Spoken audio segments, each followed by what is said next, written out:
I don't mind the signings, really, to be honest with you. Yeah. No, I'm with you. I think it's a fair approach rather than kind of overspending on the top end talent, top end in air quotes of free agency because it's usually like good players who get paid like elite or great players. So avoiding that is usually a good thing. I know really the only contract that we've handed out that has some sustenance to it that has caused somewhat of an uproar, I guess you can call it, is the Brandon Stevens contract. How do you feel about that? And how do you feel about him being listed as a free safety on the Jets website? Yeah, that's an interesting one, man. I look, there's no way to sugarcoat it. He wasn't very good a year ago. Hmm. But in 2023, he was a lot better. And I think the Jets are just banking on his upside with his athletic profile. Like he's a very physical corner Yeah. with his size. And his biggest issue is he can't, or not that he can't, he doesn't turn his head in time. So I wonder if that's Aaron Glenn going, oh, okay, like this is very fixable. Like I can get him to fix that while using his other traits that he has as a positive. So that's me just trying to positive spin it. But you never know. Yeah, I find myself at least this because like I always go into whenever the Jets like hire a new head coach or a new GM, I always try and find the negatives. And this time I've been like with Moogie and with Aaron Glenn. I really wanted Aaron Glenn, so that also helps. But I'm like so much more positive. Like every signing that we make, I'm like, even like Byron Cohort yesterday, I'm like, yeah, Sure. man, let's get it. I'm like, this is a great signing. You know what I mean? Like, I mean, because it could be, a depth defensive tackle if you address the need in the first or second round in the draft. Like, sure, he could be a great, depth defensive tackle. So that's the way I'm trying to spin it. I'm just trying to be positive, maybe not expect too much from free agency because really, I mean, yeah, also this is I'm not trying to throw bags at players in this free agency because this was a pretty weak free agent class, to be honest with you. No, I agree. It definitely was. It felt like the top guys went pretty quickly, and then it was like, ooh, okay, like this is kind of getting a little rough out here. And I'm glad that they're not, overpaying for any of those guys. Yeah, some of the contracts that were handed. I mean, the Milton Williams contract is the one that speaks to me the most. Is pretty egregious, but I'm glad that they didn't like really overspend. But yeah, so welcome to the mock draft, Matt. I'm wearing your favorite hockey team's shirt today in honor just of you. I know you're a big time Rangers fan, Oh yeah, so so but yeah, I mean, the only reason I'm wearing it, I wasn't going to wear it, but they did win in overtime last night, so at least I have something to hang my hat on for today. love that. Good, love that for you in the playoff race. Seeing if they're going to be a wild card team. Yeah, they're That's going to be one and done, man. I mean, like, I don't know how a team before the mock draft, I don't know how a team goes from 2 wins away from the Stanley Cup final to being as dog shit as they've been this year, or at least as inconsistent as they've been this year. Yeah, it's been tough. I don't quite get it either. But they made some trades and kind of shuffled some things around. So, hopefully that helps going in for a run. But like you said it, I think it's going to be as a wild card team, they'd have to go against a number one seed in either the Atlantic or Metro, and I think it'd be very tough for them to get out of the first round. If they could win like one, maybe 2 games in the first round, if they make the wild card, I that's a win for me. Just don't get embarrassed out there. That's all I ask. But Yeah, fair enough. but as you are the guest, as you were last time, of course, you do get the first round pick, and you're willing. You could do whatever you want with it. If you want to trade it, if you want to keep it and draft someone, you're more than welcome to. I often find, well, at least now, I often find myself at the number 7 pick, not so inclined to trade it. Now that we have 3 top 75 picks instead of having 92, now we have 75. Feel a little bit. I mean 73. We have a little bit more like better draft positioning, I guess. So I don't always trade it now as I used to. Yeah, that's a totally fair approach. I'm going to stick and pick also, and I think I'm going to take Tet McMillan, just because you look at the Jets wide receiver room right now, and Mhm. it is very barren outside of Garrett Wilson. We're assuming Alan Lazard's going to get cut, but he's still kicking around on the roster right now. And then after that, it's a whole lot of nothing. They Yeah. haven't signed like I know they were linked to Tim Patrick. It doesn't appear that he's going to come over in free agency. He posted yesterday on his Instagram about Detroit, so the assumption is that he's going back there.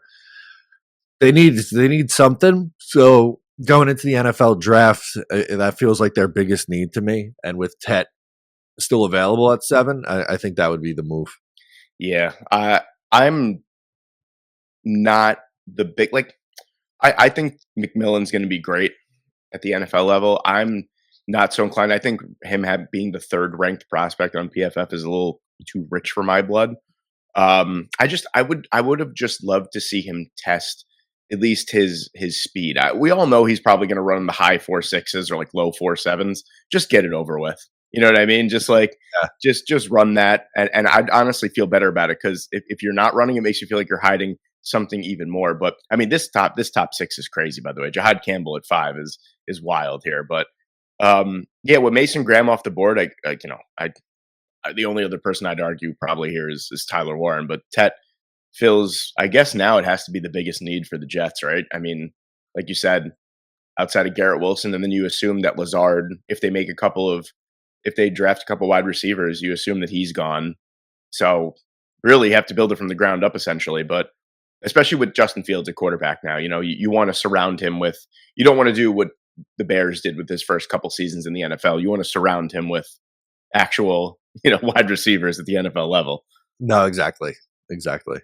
I got 42 here. I'm going to look around, see what we have. I've been quite interested in defensive tackle actually at 42 for quite some time. Tyleik Williams keeps falling here, and it's very interesting to me. I don't see where's Darius Alexander? Did he go? Yeah, he's right here. That was going to be my pick.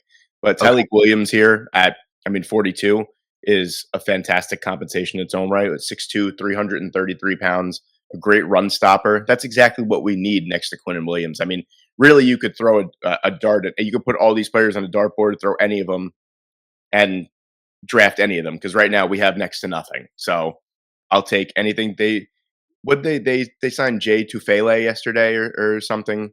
I mean, that doesn't really help either. These are all just depth signings. I think you got to go out there, spend a high top 75 draft pick on someone that's going to start next to Quinnen Williams right away. And I think Tyleik Williams brings a lot of that beautiful contrast to Quinnen Williams, where he's going to be the main run stuffer. He's going to be the guy that just full on power. He could take on multiple blocks. You got Tyleik Williams and Quinnen Williams next to each other, the Williams bros. You got 3 Williams then.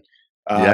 You have Tyleik Williams, you have Quinnen Williams. You can't double team both of those guys. One of them is going to be a one-on-one situation. Either way, I'm happy with it. I'm going to take Tyleik Williams at 42. Yeah, that's a no-brainer to me. I would do the same thing if I was in your spot making the selection there. I think he'd be fantastic on the interior of this defensive line. And they added a couple depth guys yesterday, but that's all that is. It's depth back end of the roster. They still need somebody who needs to, or who can be a starter. Yeah, if Cowart or Tufele is starting come week 1, I think we have bigger problems already. I'm with you. So you are up at 73, my friend. I keep wanting to say 75, even though I see 73 right in front of me. I don't know why. Yeah, I'm bummed that Mason Taylor went one pick in front of the Jets here in this one, and Arroyo too. So back-to-back tight ends, but I would have went Mason Taylor on that one. Okay. Let's see. I would take a look at. Can I see what tight ends are still available? Sure. We'll start there. Oh, Terrence Ferguson or Gunnar Helm. Gunnar Helm has started to fall after his combine testing, but I don't know if you saw. Did you see he was running with like a swollen ankle? yeah. The pictures were crazy that he even decided to run on that too.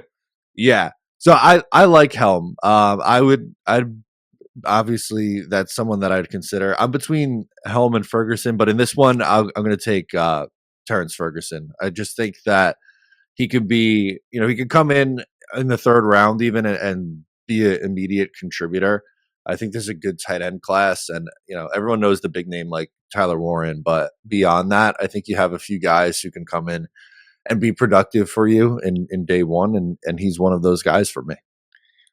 This is always whatever tight end I have. Usually, if I trade back, I'll try and like recoup another third round pick like later on.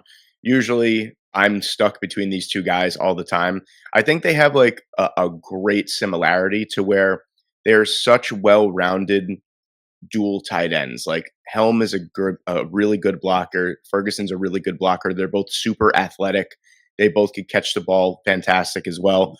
I feel like these are two of the more well-rounded tight ends in the actual draft, and getting either one of them at 73, I feel like is just such a steal, honestly, especially to be that starter from day one. Because I, Stone Smart, I like as a signing. To be quite honest with you, I know he's not going to be someone that comes in and he's going to catch 50 balls for 700 yards and 8 touchdowns, but that's a really solid tight end 2 or 3 option. He really emerged last year with the Chargers as well as someone that found his way on the field a lot more.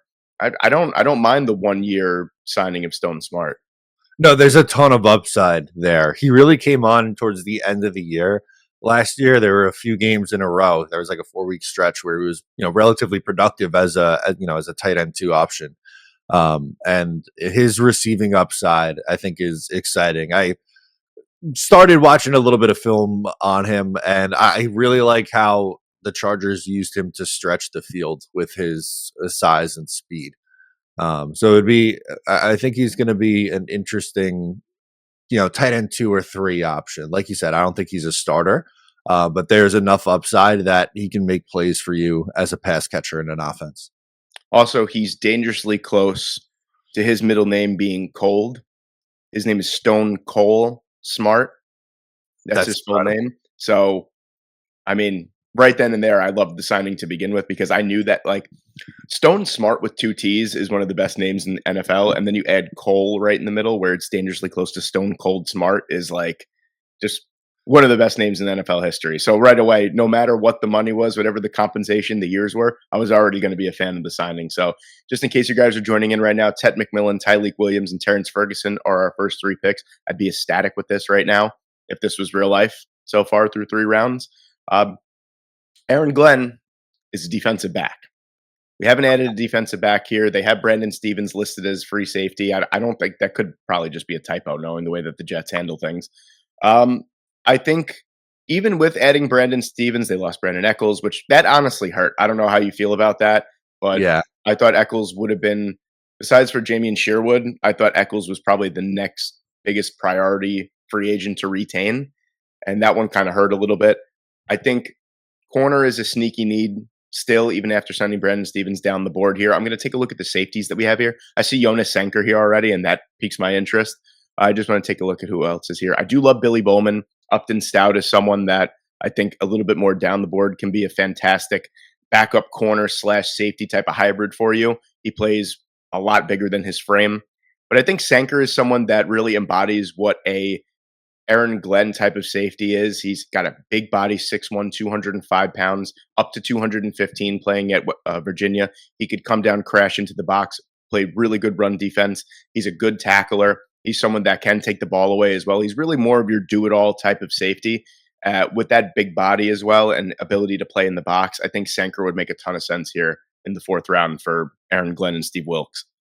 Yeah, he's one of my favorite safeties. That's a mid-round guy, and I think he fits what the Jets need. He's more of that, come down and make plays towards the line of scrimmage, playing in the box.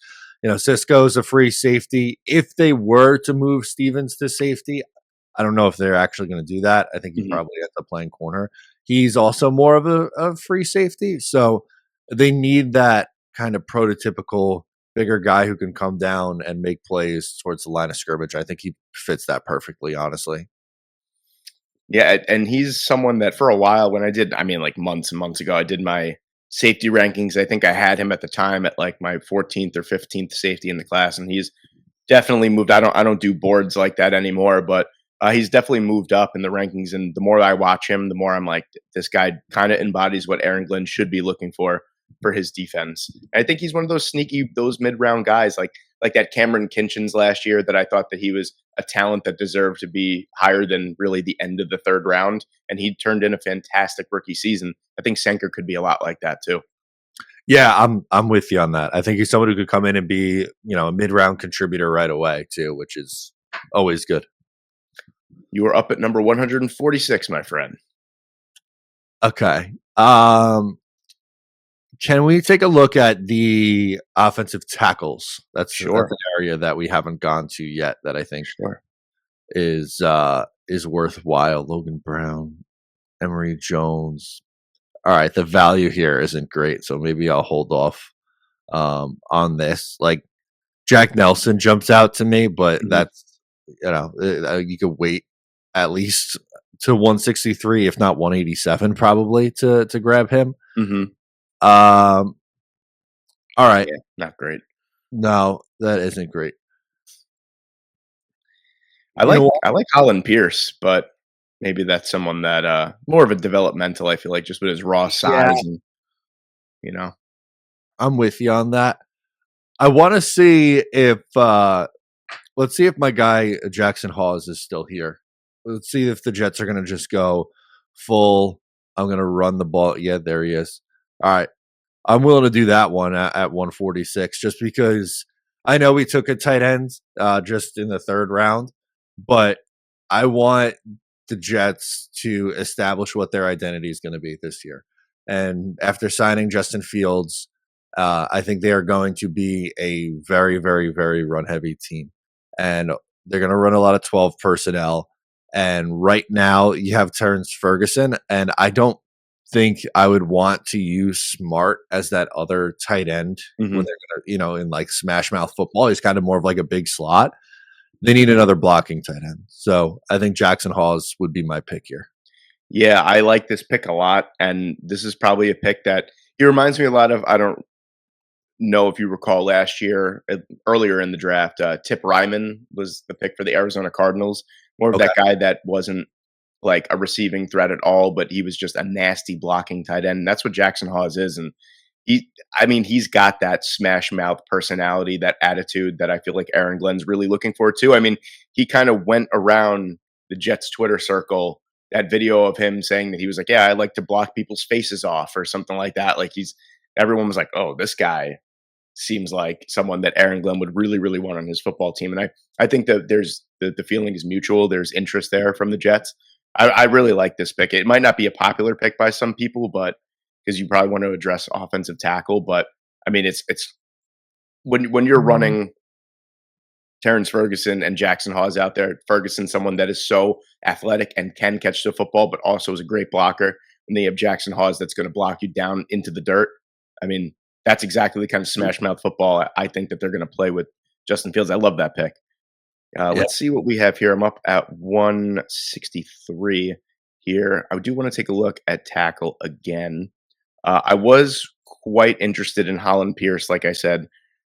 Maybe we could have went offensive tackle a little bit earlier, but I do think with some of the signings that they have, I think there is a reshuffling in order. I think there's a possibility where Josh Myers plays center, Okay. Joe Tippmann moves out to right guard, AVT moves out to right tackle, and that might be your best five for right now. And then you draft a developmental tackle. And that's where I think, but you do have to invest in the offensive line if that's the case, because there's really next to nothing. AVT is great when he's healthy, but he's rarely ever healthy for a full season. So you do have to invest in guys that can play. You still have Carter Warren. You still have Max Mitchell. I think Mitchell plays a little bit better on the interior. Uh, Carter Warren is whatever at this point. I mean, we've been waiting for him to develop for how many years now? So, but I think Holland Pierce is going to be my pick here. Just a massive body that I think is athletically gifted for his size. He loses the leverage game quite a bit, but when you're that big, I mean, it's really tough. Not everyone's going to be Joe Alt, where you're 6'9" and you could still win the leverage battle. But Holland Pierce is someone that I think with some coaching could be a very, very good right or left tackle, to be quite honest with you, at the NFL level. I'm drafting him to really be a swing and a developmental right tackle here. I love the upside though, if he does pan out. So I'm gonna take Holland Pierce here. I love it. And local product out of Yep. Ruck too. All right, let's see here. 187. That went fast. Yeah, that's That went really fast there. All right, here we go. Oh, now, Dante Thornton. That's someone I was looking for. yeah. All right. Want to take a look at wide receivers? Sure. Let's see what we got here.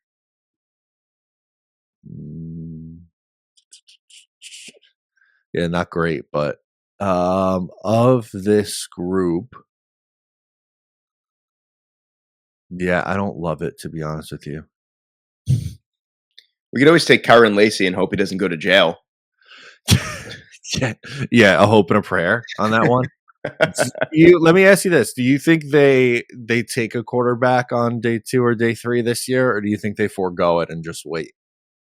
I think that, I mean, me being like you as well, someone that does so many mock drafts, I think, oh well, if you trade back and you acquire extra picks, why not? I think if there is a trade back, maybe even on like late day 2, early day 3, and they acquire like another 1 or 2 picks in the 5th or 6th round, I think it's certainly on the table.